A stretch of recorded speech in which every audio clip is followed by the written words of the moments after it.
Welcome back to Energy and Cleaning and Life Hacks. You are gonna go balls to the wall for this super cool life hack. I'm gonna help you shed the stress when it comes to all things clothing and laundry. You may be saying to yourself, girl, Andrea Jean, are those dog chew toys? Yeah, maybe that might work as well. What is one of the biggest complaints when it comes to your laundry? Stinky, smelly, mildew, but then you don't want to use a fabric softener such as this one right here, Downy. Downy does smell delicious though, doesn't it? Because it can build up on your clothing and make it stink. And then you're thinking to yourself, what the heck? My goal is to make my laundry smell better, but over time and months, my laundry actually stinks. What am I to do? You certainly can try the vinegar method, but here is a simple trick that you can use in your everyday laundering routine, and it will help you feel less stressed. And you won't be watching those crazy videos on YouTube about how to strip your laundry. These laundry balls right here, let me just show you. Got these ones from the Dollar Tree. You probably could use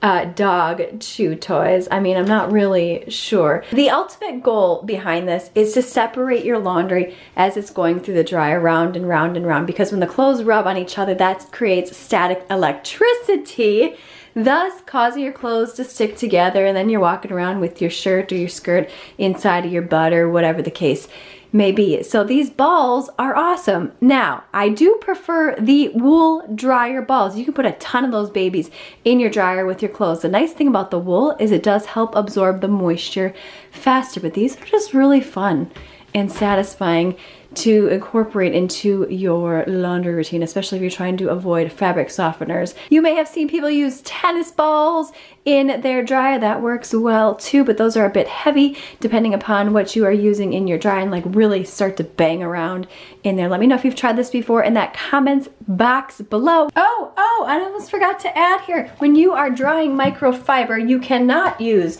something like this because it's gonna leave a film on your microfiber and it's not gonna clean anything, especially your mirror. So that's why I like the dryer balls, especially for something like this. Give this video a thumbs up. Click this video on screen now for an additional life and cleaning hack that will make your day.